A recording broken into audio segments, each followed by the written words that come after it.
بسم اللہ الرحمن الرحیم۔ فرمان مصطفیٰ صلی اللہ تعالیٰ علیہ وآلہ وسلم، جو جمعے کے دن مجھ پر 80 بار درود شریف پڑھے گا، اللہ پاک اس کے 80 سال کے گناہ معاف کرتا ہے۔ صلو علی الحبیب۔ جمعے کے دن غسل کرنا یہ مستحب عمل ہے۔ راشد عطاری خوابوں کی تعبیر لکھ کے پیش خدمت ہے، اور آپ دیکھ رہے ہیں اشعار تعبیر۔ ایک خواب کی تعبیر سنیں گے۔ اگر خواب میں دیکھیں نا کہ ہمارے امی یا ابو کا جنازہ دیکھا ہے ہم نے، تو یہ خلاف واقعہ خواب ہوتا ہے، اس کی کوئی حقیقت نہیں ہوتی ہے، ٹھیک ہے۔ خلاف واقعہ خواب ہوتا ہے تو کوشش کریں جس کے بارے میں خواب دیکھیں نا، خاص طور پہ اپنی امی کے بارے میں، تو اس کو بیان نہ کریں، کوئی فائدہ بھی نہیں بیان کرنے کا ہے ہم، اور یہ نیت ہو یار کہ مسلمانوں کو تکلیف نہ ہو، اس کو چھپائیں، دعا کریں ان کی لمبی عمر کے لیے، ان کی صحت کے لیے۔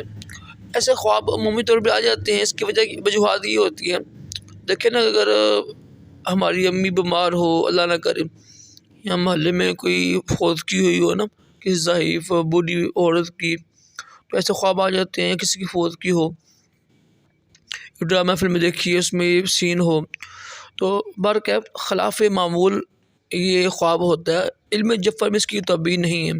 اگر کوئی یوٹیوب کے اوپر بیٹھ کر اس کی تعبیر بیان کر رہا ہے، وہ پلے درجے کا جاہل ہے، اس کو علم جفر اور خوابوں کے علم کے بارے میں کچھ بھی نہیں پتہ، ٹھیک ہے۔ علم جفر خوابوں کے جو جتنے بھی علوم ہیں نا، اس میں یہی اس کے مطابق یہ خلاف معمول خواب ہے، تعبیر نہیں ہے۔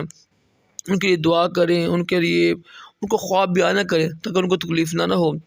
دعا کر سکتے ہیں ان کے لیے، صدقہ دیں، پھر بھی صدقہ دیں، اللہ تعالیٰ کی بارگاہ میں دعا کریں، انشاءاللہ محفوظ رہیں گے۔ یہ ان کی موت کی تعبیر نہیں ہے، نہ ہی انشاءاللہ ان کو کچھ ہوگا، یہ انسانی سوچ ہوتی ہے، اس کی کچھ وجوہات ہوتی ہیں، اس کو دیکھ کر ہی خواب کی تعبیر بیان کی جاتی ہے۔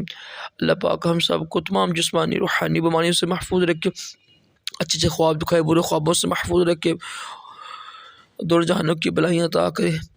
صلو علی الحبیب صلی اللہ علیہ محمد۔